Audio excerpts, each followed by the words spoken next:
We had an enormously rich morning already. Many issues were flagged and raised and probed. The water nexus with nutrition, water as a human right, and yet the challenge of water scarcity and its quality. We also heard about solutions, about the importance of collaboration, the importance of youth engagement, and a great announcement was made. We also heard about in detail about shared value and Nestlé's culture and commitment behind it. And with this panel here, which is the last panel, we want to kind of, on the one hand, try to weave it together and look into the future, but also dive a little bit deeper into some very specific issues of collaboration and stewardship. The title of the panel is Value of Water Stewardship, which of course implies collaboration, and we will hear examples from Africa, from Ethiopia, from Colombia, and also from Brazil. But first we will start with a general intake of what happened this morning and reflections on that, and seeing whether we have something to add or something to build on something to comment. And that's why I thought we start with you, Sasha, first, and you give us, please, your reflections and your expertise. A quick point for everybody, no details on the resumes are available. These are all leading experts in the areas. So, Sasha, please. Thank you very much, Georg. I would like also to thank Nestlé for organizing this meeting and to give me a chance to be here on the panel. It was, for me, it was the afternoon, maybe for you in the morning. That's okay. We are all together in the same room, and we are all talking about water and water stewardship. So the water challenges, if we look at the water challenges are qualitative and quantitative of nature. I think in all the discussions we mix them a little bit together, but they are quite distinct. And you can certainly come into it when it goes under quality, because at the end of the day, the quality is then directly has an effect on health, and we have heard that already. Now, if we look how much water we actually really need to survive, we have heard this 100 liters, 70 to 100 liters per day. This is about approximately 2% of the total water we need if we include industry and food. So we are really talking about 2% of the total water we need. We have to have the highest possible quality, because that's where we live on, that's the water we drink, the water we use for our hygiene. It's just to be kind of a little bit understanding where we are. The second point, which is, I think is important if we talk about all these stewardships and collaboration, is what are we really talking about in water?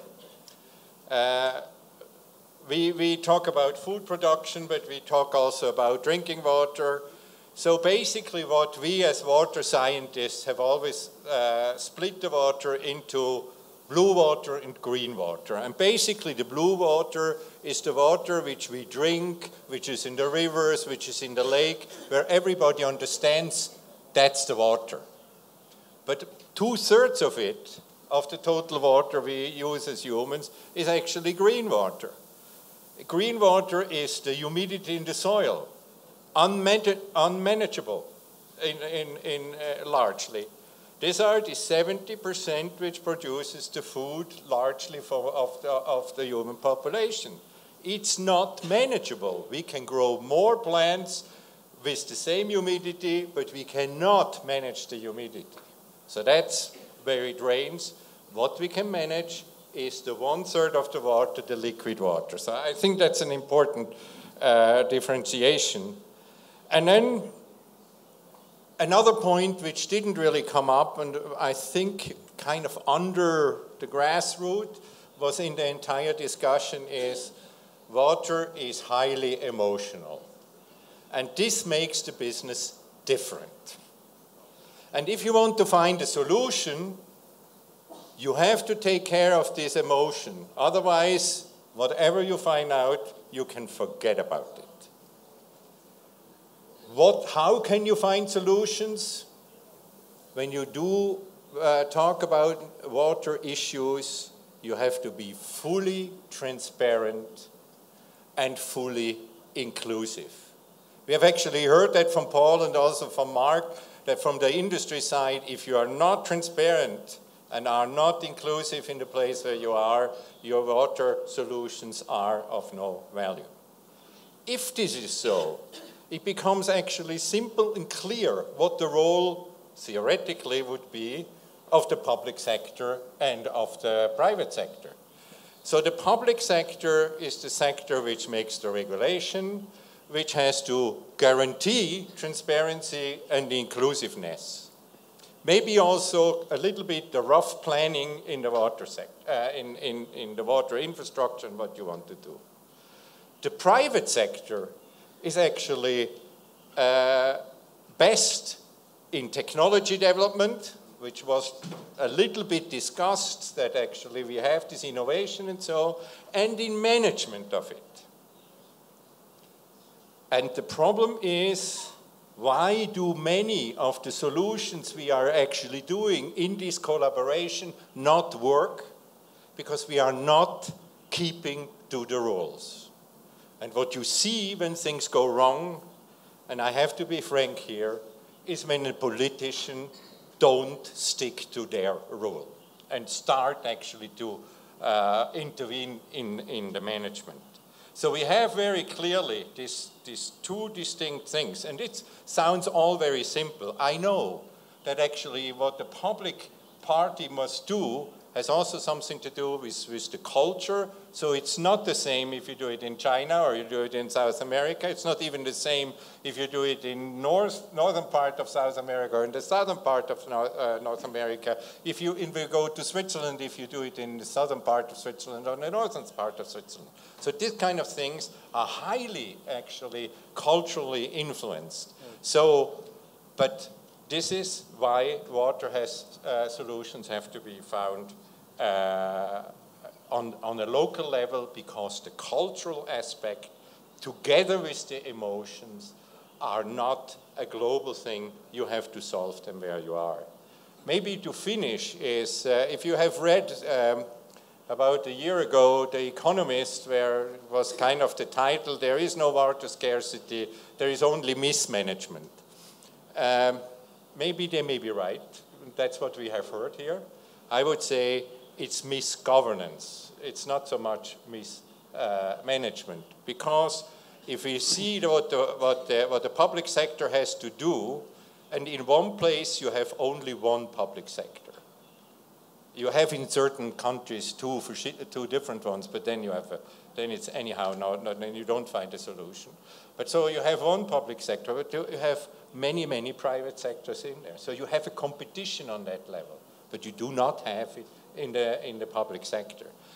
And all that together makes water such a fascinating topic to work on, to think about it, but it makes it also so highly complex to come solutions. So everybody would say it's simple, it's straightforward. It is never simple and straightforward. Wonderful. But it is an issue where you have to get everybody involved, and if people are not involved, they will not support it. Thank you, Sasha. This was very powerful, and you brought on new dimensions and perspectives from the local emotional side to the importance of governance, which often is unfortunately still a root cause of major dysfunctionalities. And I often say man is still his own biggest enemies. Most human misery is unfortunately man-made, but we have to work on it, and solutions are in the making. Walter, share please your experience. I understand you will also give us a broad perspective and try to shed light, but keep in mind we want to also look a little bit forward and look how on the collaborative side and stewardship side we can see the upsides. Thank you very much. I would like to really appreciate and thanks to Nestlé to invite us to this event that is very important. Nestlé is one of our, let me say, best partners. But we have a problem with Nestlé, that we are not dancing enough with Nestlé. We need to do more. And this is one of my main concerns, especially in this region, in Americas. region in which I am native, and I really appreciate a lot to see how we can explore and improve real results and real capacities at very local level, harvesting projects and harvesting good practices that are really replicable and payable at very systematic way.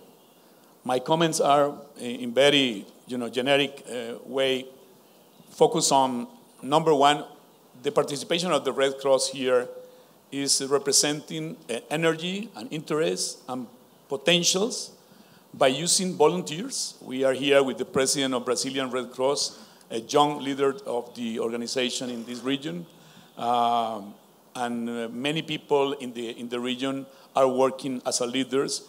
We have 850,000 volunteers in the region that are ready to support as a promoters, as a preventionists, as a leaders, as a sensors of the problems of the community, creating community-based line of information and real interconnection, serving as a neutral convener in some communities that are really at risk and with big sense of complexity. Our experience in the region and globally is very big. The Federation of the Red Cross and Red Crescent, together with the ICRC and other components of the movement of the Red Cross, are able to achieve I would say 5 years back, around 3.5 million people in our programs of water directly, and around 20 million people in our programs indirectly, mainly in Africa, Asia Pacific, and MENA, because the situation of conflict that we have there. But we still have a lot of things to do. We are not yet at the level that we want. We don't have enough resources, and we are trying to explore how to create better partnerships and how to explore ways to create usefulness and integration with other actors. Promoting water as a special way to connect humans is a way to understand that water is life, water is peace, water is rights, and water is human responsibility. And in that part of human responsibility, collective responsibility, we need to take the stewardship approach. By doing something that is very interesting, and we are doing that in the Federation, in the Red Cross, is putting together leaders of the communities, from the science, from the academy, from the media, from the civil society in general, and from the corporate sector, working together in very concrete things that could be small projects that could create a process of viralization and contamination that is really causing an impact by creating waves of replication, waves of emulation that people could follow and harvesting resources at very local level. Americas is one of the regions that is in the last part of the queue. We have not big resources here. We need to explore our own resources, and we are working on that. We are really exploring how to work with civil society, with public sector, with private sector, and with other actors of the community to create common vision and common capacities to explore better actions. But I would like to finalize with something that is very important from our side. All this that we are doing is very connected in a very integrated way to do programming. We are focused on integrating water programs, sanitation, and hygiene with climate change process, our approach on climate change. And also we are very focused on harvesting possibilities and creating capacities to interact with other areas that are very well captured in the SDGs. This is something that for the Red Cross is very important, and we are here really taking care of this responsibility. We launched last year the 1 Billion Coalition Initiative, that is 1 billion people resilient, that includes having this kind of projects and collecting good practices, good actions, and small coalitions at local level, creating big coalitions at national and regional level. This is my support. This is a great example because the Red Cross partnership approach is fairly new. You go now beyond immediate relief. You also look for solutions, and it's happening on a very big scale. And this is really noticeable and speaks to the big trend of learning how to collaborate. Congratulations. And hopefully later we have the opportunity to hear some specific examples also. It's really encouraging to see how these movements are gaining momentum bottom up.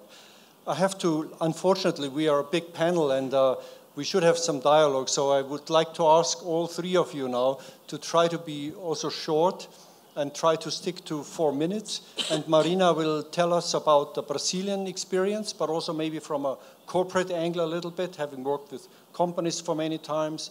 What have you seen there in terms of changes, their willingness to engage locally on water and related issues? Marina, please. Thank you, George. I take advantage of the fact that I am in my country and in my city, and I'm going to speak in Portuguese. Is that fine? Fair enough. Okay. 4 minutes. 4 minutes. O Sacha estava falando sobre a questão da água ser algo passional, emocional, e a gente deve tirar um pouco isso para discutir soluções para a água. Eu acho difícil, eu não sou uma especialista em água, desde 97 eu lido principalmente com mudança do clima, mas há 3 anos atrás o CEBEDES assumiu a responsabilidade de estar à frente da organização do Fórum Mundial de Água, que começa agora, aqui em Brasília, e eu me vi às voltas com organizar essa agenda que já andava bem no CEBEDES, mas de dar um impulso para que ela tivesse um outro nível e a gente pudesse, no fórum aqui em Brasília, mostrar resultados mais significativos e mais impactantes. E eu fiquei muito impressionada como, na questão da água, ela não caminhou tanto quanto mudança do clima, quanto biodiversidade. Então, você tem uma série de outras agendas que a água eu acho que ainda não tem consenso. Everyone with the cell phones, so maybe... Okay. A água, eu acho que foi uma grande vitória da água ser um dos SDGs, um dos Objetivos do Desenvolvimento Sustentável. Ele rebate em outros 13 SDGs. Então, a importância da água é muito grande. E eu acho, aproveitando o que o Kell estava dizendo, ações coletivas são muito importantes. Mas o que eu acho que não existe e que eu vi muita dificuldade é como é que você constrói consenso em ações coletivas. Foi realmente bastante difícil construir consensos, até conceituais, muitas vezes, mas como é que eu faço uma ação numa coisa como água, que você tem um leque muito grande. Então, falando um pouco dos dados do Brasil, em saneamento no Brasil, menos da metade da água é coletada, da água que é coletada, menos da metade é tratada. Então, saneamento, se a gente pensa em fontes de água, saneamento é uma questão central para ser resolvida.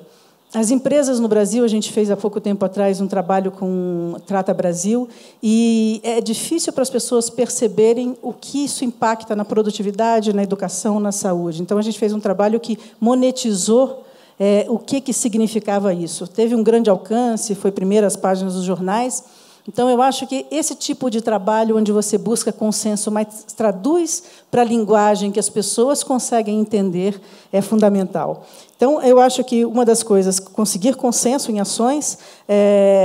O Brasil, por um lado, tem a questão do saneamento, o desperdício de água, que chega a 37%, mas, por outro lado, também a Nestlé, com zero footprint, outras empresas com reuso, são exemplares, inclusive globalmente, né? A ministra Isabela estava falando da agricultura, que o Brasil é extremamente competitivo.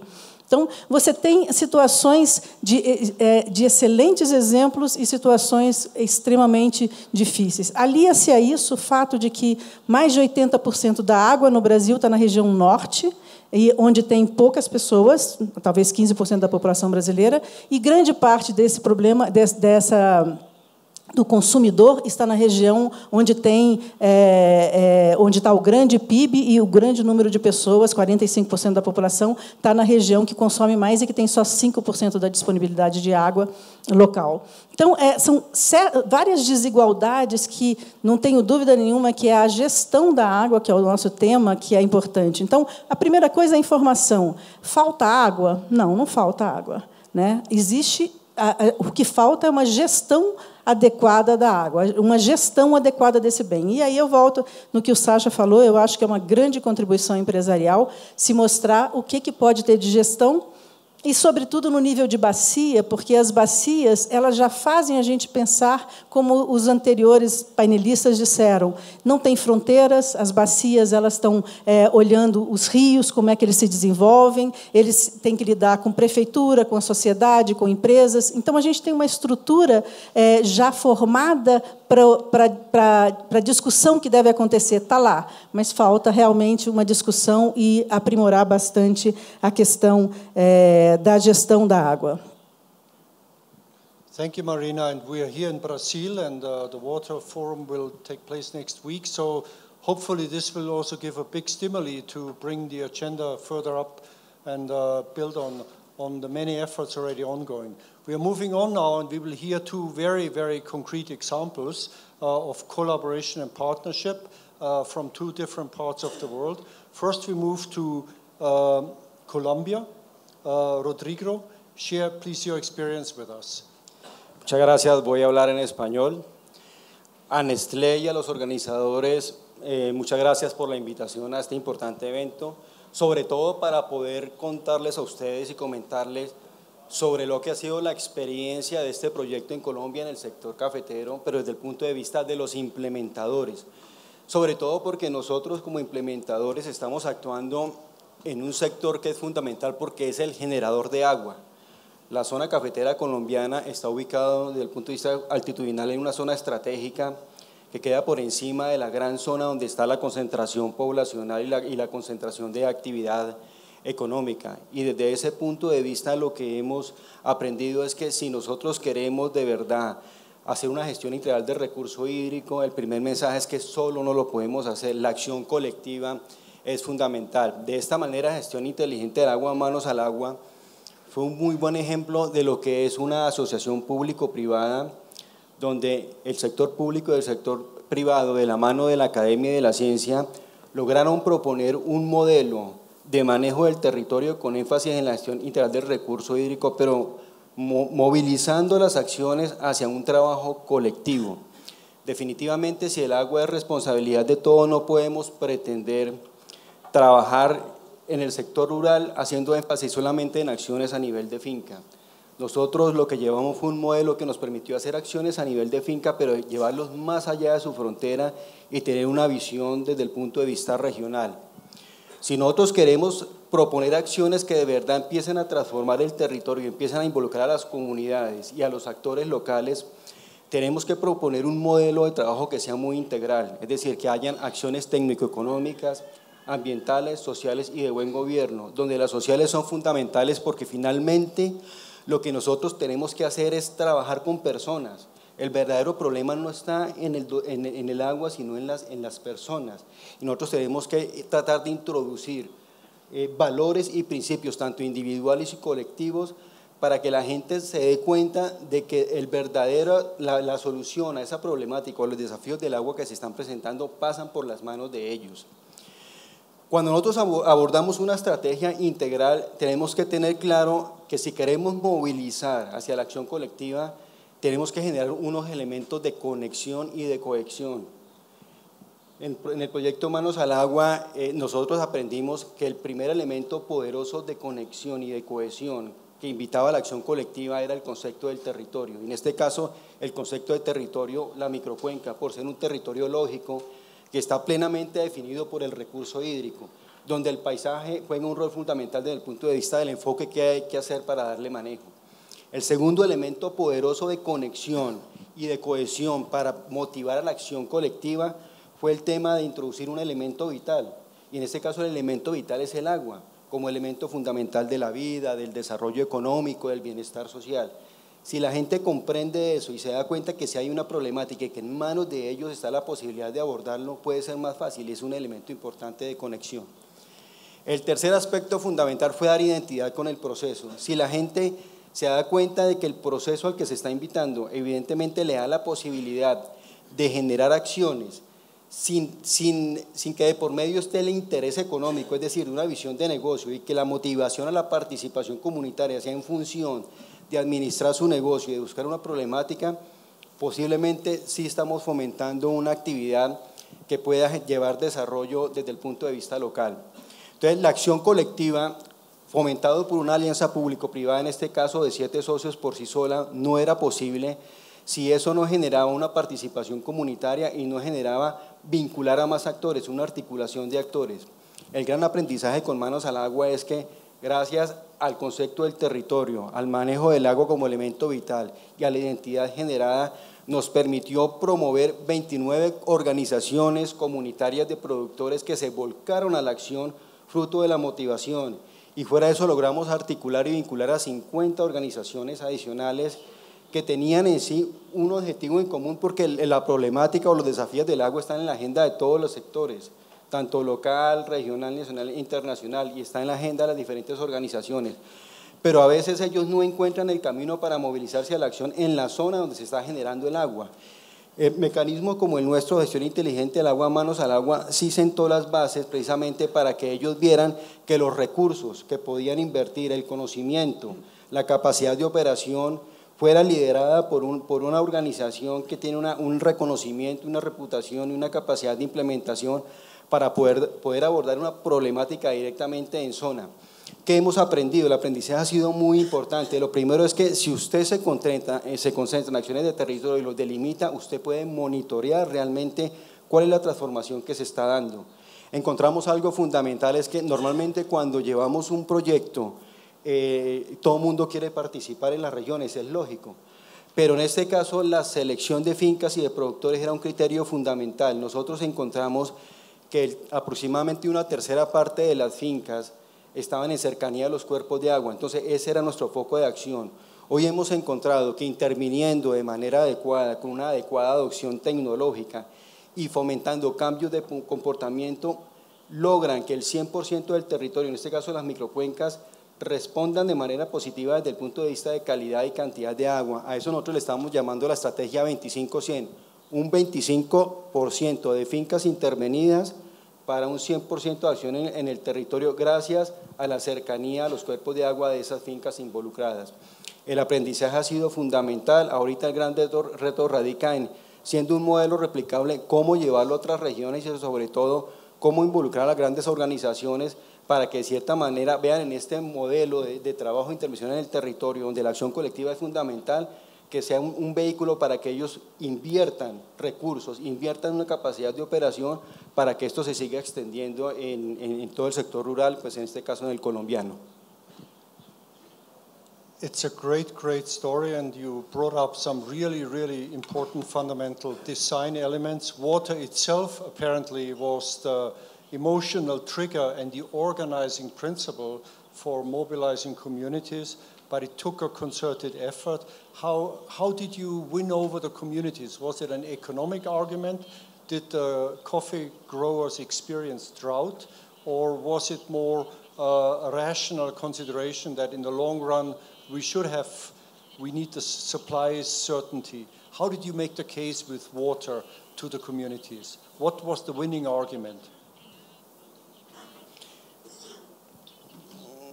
En Colombia es un país muy rico en recurso hídrico, pero desafortunadamente la distribución superficial no es la mejor. La zona andina, que es donde se concentra la actividad cafetera, es donde está el mayor porcentaje de la población colombiana, pero es donde la oferta hídrica es la menor. Entonces allí se concentra la mayor población colombiana y se concentra la mayor actividad a nivel económico. Nosotros como Federación Nacional de Cafeteros promovemos desde el punto de vista gremial y productivo una actividad que es generadora de estabilidad social y que es generadora de un ingreso importante desde el punto de vista de Producto Interno Bruto. Nosotros dimos cuenta que existiendo estos desafíos con el agua, debíamos invitar y proponer una acción colectiva que nos permitiera evidentemente motivar a los caficultores que se dieran cuenta de que había una problemática, involucrarlos y tratar de llevar acciones con un enfoque de territorio. Pero por sí solo eso no era posible si nosotros no motivamos también al sector local, nacional, regional e internacional para que conociera esta iniciativa y también encontrara en esta actividad como un objetivo común para poder hacer actividades en conjunto. Yo creo que ha sido el éxito precisamente de la iniciativa que nosotros estamos proponiendo. Great story, really great story. Gete, now we move on to Ethiopia. Please share your experience. Thank you very much. I would like also to extend my thanks to Nestlé for inviting me. I'll talk on 3 issues. One, landscape approach as an approach, whether it has value to water stewardship or not. Second, I will very briefly reflect on the water challenge in Africa and what can be done. And the third issue is I will come back to the initiative by Nestlé and landscape initiative. And if that can be also an answer for water challenges in Africa and elsewhere in the world. Talking about landscape as an approach, I think water is probably the only natural resource that respects upstream, downstream connection, both in terms of hydrological cycle, but also in terms of groundwater and surface flow. That's why a landscape approach actually benefits water in terms of availability, in terms of recharge, in terms of keeping the quality. So if we want to really manage water, enhance water stewardship, one has to follow a landscape approach, considering the upstream and downstream interconnection in general. In our project area on landscape management, when you follow a landscape management approach, water is actually the first natural resource that responds quickly.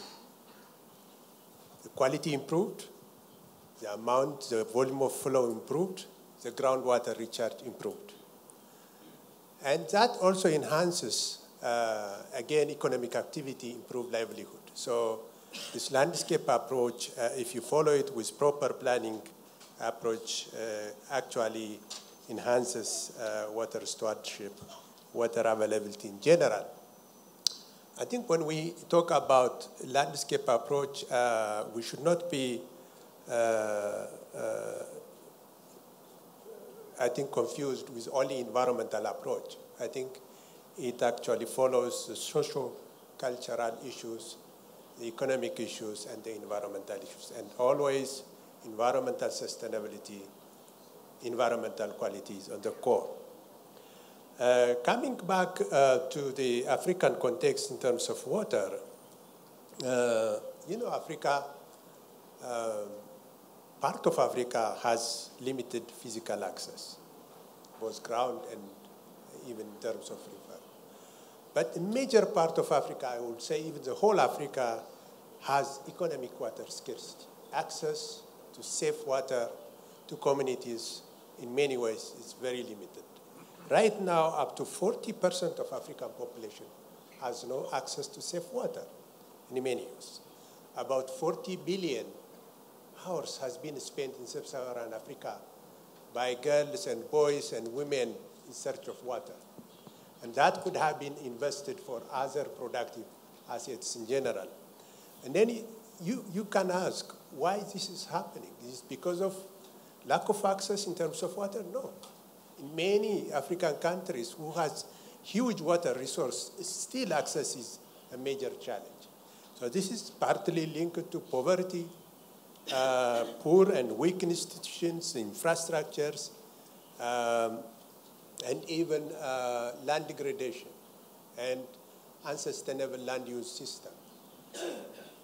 Partly, especially now, the challenge in the 21st century in Africa is urbanization becomes also a major challenge.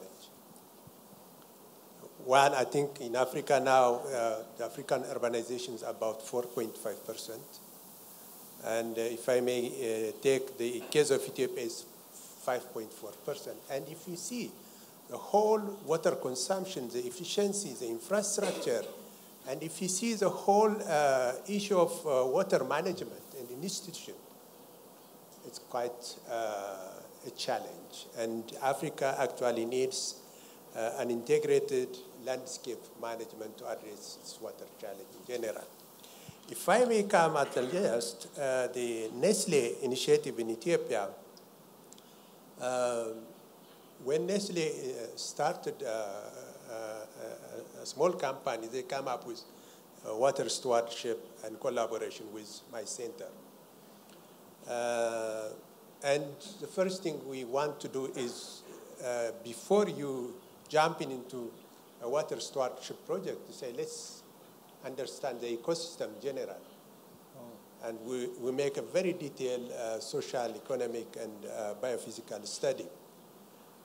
I think, let me tell you what we found, because we want to know the entry point. We want to have a better water stewardship proposal in general.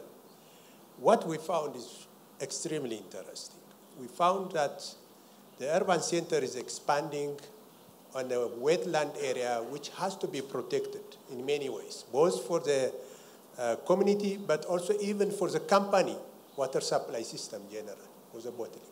Because the expansion of the urban center on the wetland area will actually threaten the whole water supply system in general, the ecosystem. We also found out that the rural-urban functional linkage is almost not there. Sululta, which is where the company is located, is close to Addis Ababa. It has about 1,300 millimeter rainfall. It has suitable agroecological condition for high-value fruit and vegetable production, and it has market because it is close to Addis Ababa.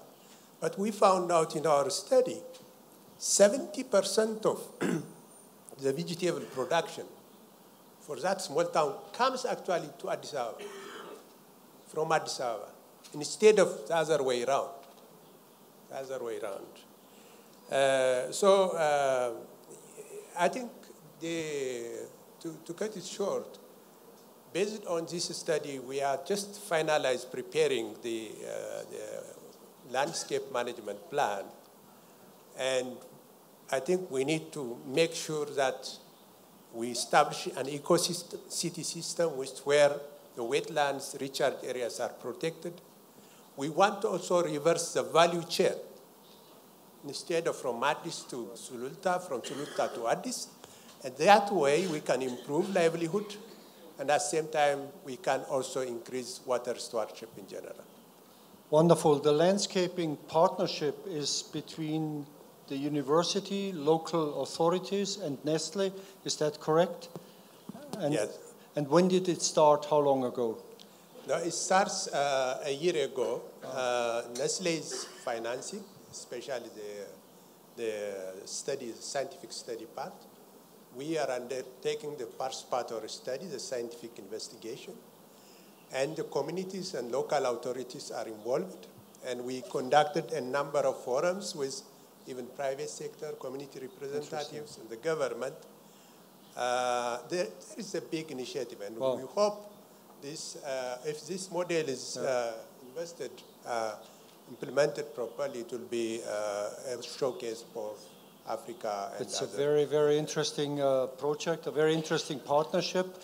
Phenomenal. We heard now different perspectives, general reflections, what's missing, what's enriching. We talked about the mobilization of people. We talked about specific, successful and going up and running collaborative efforts already.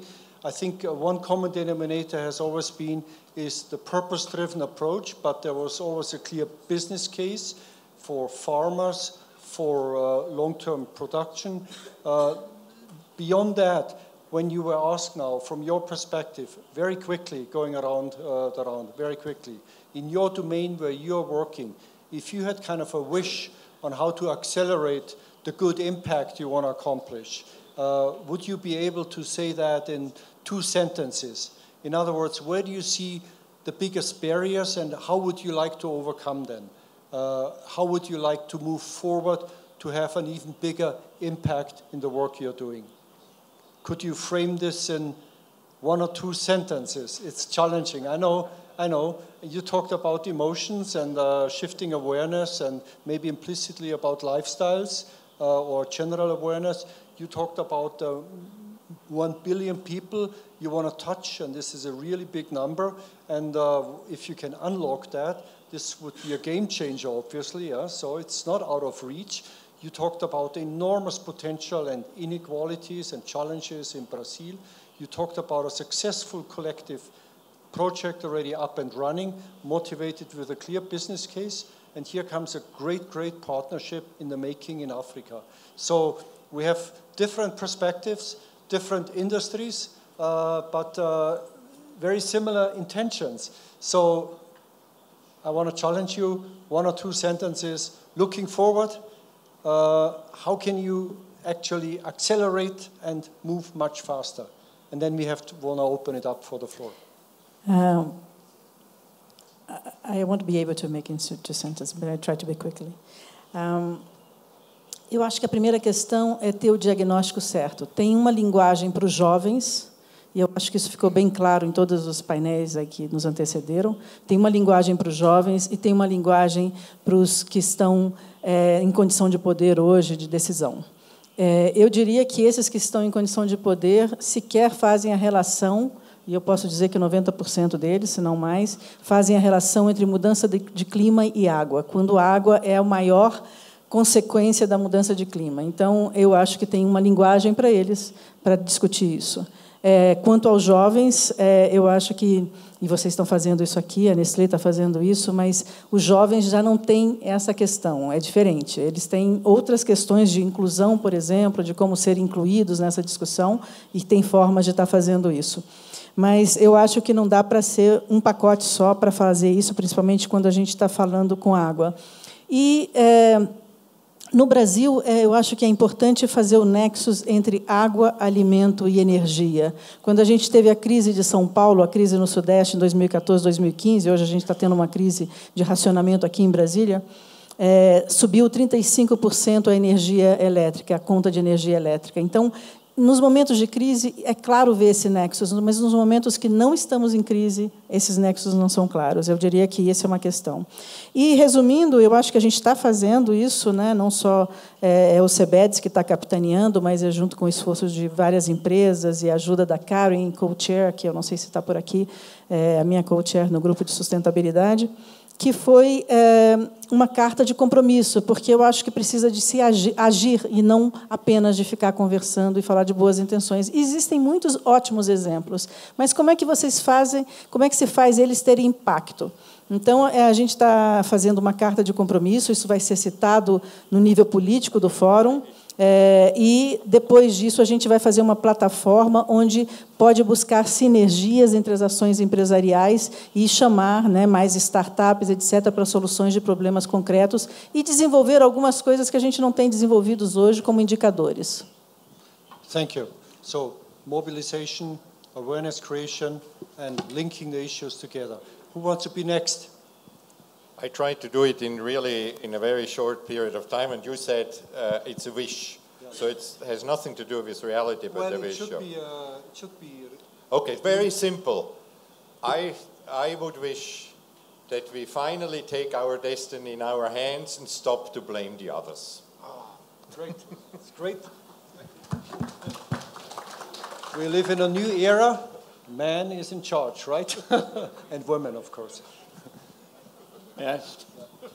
My wish is also very simple. I think it's about simplicity, effectiveness, and participatory projects, creating kind of a special kind of water that inoculate in everyone the idea that the water is for all and to all. And this is something that for me is very important, very powerful, you know, to understand that the water is part of our lives and we have collective responsibility on that. Yo creo que uno, con experiencias como lo que se han comentado el día de hoy, evidentemente sí se demuestra que hay caminos. Lo importante es motivarse a la acción.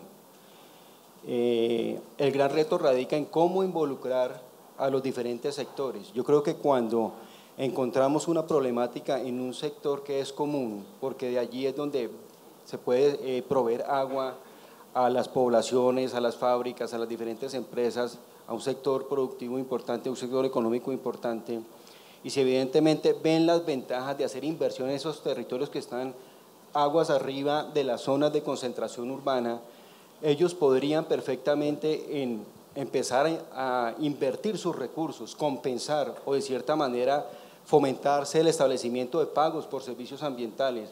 Cuando una organización, una institución ve que sus recursos son bien invertidos y que se encuentra una solución efectiva a una problemática que es común, sí se puede empezar a escalar evidentemente una solución a una problemática que es de todos. Yo creo que el aprendizaje que se está logrando nos está permitiendo posiblemente enfocar mucho mejor y de manera más acertada los recursos en función de poder transformar las microcuencas involucrando un número menor de fincas, pero involucrando también y motivando a la acción colectiva. El hecho de organizar a las comunidades, no necesariamente el 100% de la comunidad organizada, pero sí un capital semilla de comunidad, con liderazgo, con capacidad de comunicación y de gestión, evidentemente puede ayudar a que ellas empiecen a relacionarse con otros actores locales importantes y empiecen a participar en esos espacios civiles y políticos para ayudar a fortalecer la política pública. Nosotros hoy estamos generando una herramienta que es poderosa para demostrar también al sector público que nosotros podemos acelerar las acciones en la medida en que tengamos esa capacidad de operación. O sea, ya hay un camino sentado, el tema es motivarnos y sincerarnos respecto de lo que debemos hacer y lo que podemos hacer. Wonderful. So your answer in short, if you allow me, would mean bring the shared value concept to scale and grow it further. That's based on a great story. Please. Thank you. I think I already said my wish. The wish is integrated landscape management all of Africa as an approach, because it can have a win-win solution for all, between private companies and communities, but between social, economic, and environmental values. One message for the private sector: if you want to have a sustainable business, don't start this corporate shared value initiative only around the small area, around the factories, around the companies. That's a common mistake I see. Follow a landscape approach, and that actually addresses the issue which was said by Mr. Paul about the time horizon. If you want to have a sustainable business for a long time, then follow the landscape approach in general. Thank you.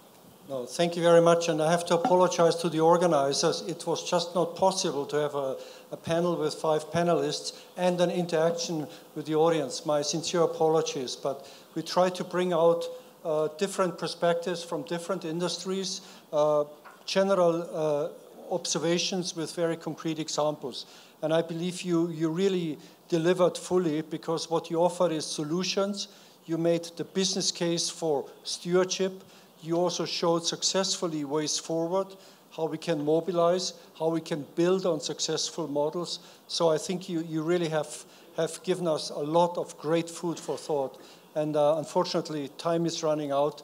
And I want to ask you all to thank the panelists for that.